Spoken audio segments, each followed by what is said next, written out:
Vous êtes sur Tout TV Africa, madame, monsieur, bonjour et bienvenue dans ce nouveau numéro de Gatigo. Nous démarrons ce bulletin d'information avec la lecture de la note du ministère des Affaires étrangères du Niger adressée à la mission tripartite qui devait se rendre à Niamey ce 8 août 2023.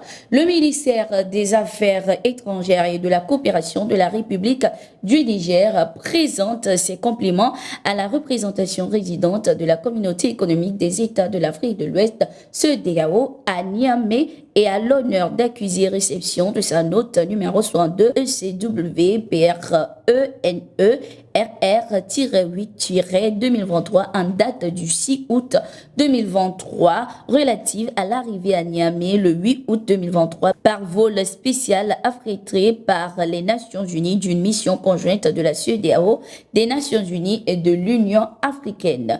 Le ministère voudrait rappeler que suite aux sanctions édictées par la CEDEAO elle-même au terme de la conférence des chefs d'État et de gouvernement le 30 juillet 2023, les frontières terrestres et aériennes du Niger avec les États membres étant fermées, l'organisation d'une telle mission par vol spécial requiert un examen particulier des autorités nigériennes, incluant une exemption spéciale qui n'est pas invoquée dans cette note de la représentation résidente, tout en réitérant leur disponibilité à engager des discussions avec les délégations ou émissaires concernant la situation au Niger, comme indiqué à la mission conduite par l'ancien président du Nigeria, Abdul Salami Aboubakar. Le contexte actuel de colère et de révolte des populations suite aux sanctions imposées par la CEDEAO ne permet pas d'accueillir la dite délégation dans la sérénité et la sécurité requises.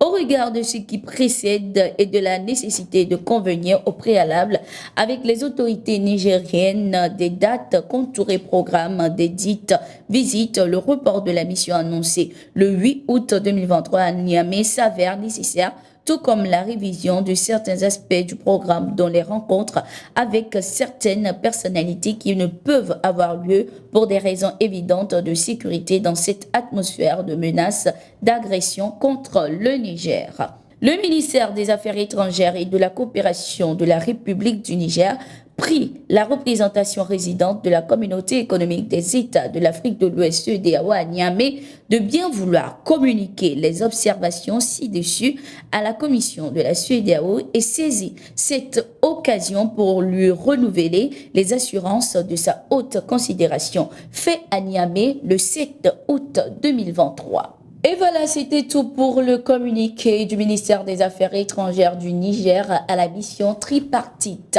Nous poursuivons ce bulletin d'information. La demande du président français Emmanuel Macron pour assister au prochain sommet des BRICS qui se tiendra à Johannesburg vient d'être rejetée. Ce 7 août 2023, la chef de la diplomatie sud-africaine a indiqué qu'aucune invitation n'a été envoyée au président français Emmanuel Macron. Par la même occasion, Naledi Pandor a annoncé les pays et organisations conviés au sommet des BRICS prévu du 22 au 24 août à Johannesburg. Le président a invité, avec le soutien total des dirigeants des BRICS, 67 dirigeants de pays d'Afrique et du Sud global, à participer aux événements consacrés au contact entre les BRICS et l'Afrique et au dialogue BRICS+.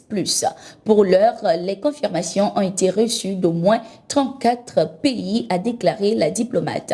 En juin 2023, le président français Emmanuel Macron a fait une demande à son homologue sud-africain Cyril Ramaphosa pour assister au prochain sommet des BRICS. La Russie avait déjà jugé cette demande de participation de Macron d'inappropriée, étant donné la position de la France vis-à-vis de la guerre en Ukraine et son appartenance à l'OTAN. Au Sénégal, l'opposant Ousmane Sonko reste inéligible à la présidentielle de 2024. Ce 7 août, le gouvernement sénégalais a estimé que l'opposant Ousmane Sonko ne pouvait en état actuel prétendre à un nouveau procès après sa condamnation dans une affaire de mœurs. Pour ses avocats, l'opposant Ousmane Sonko doit être rejugé car son arrestation fin juillet par les autorités dans une autre affaire rend caduque sa condamnation à 2 ans de prison ferme prononcée par contumace début juin. Par ailleurs, son avocat français, maître Juan Branco, inculpé pour diffusion de fausses nouvelles, a été expulsé du pays vers la France.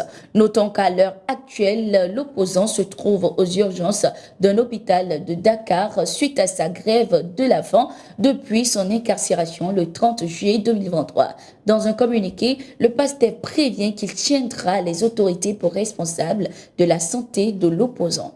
Et voilà, c'était tout pour le bulletin d'information de ce jour. Merci d'être resté avec nous. À tout de suite sur TOTV Africa pour de nouvelles éditions.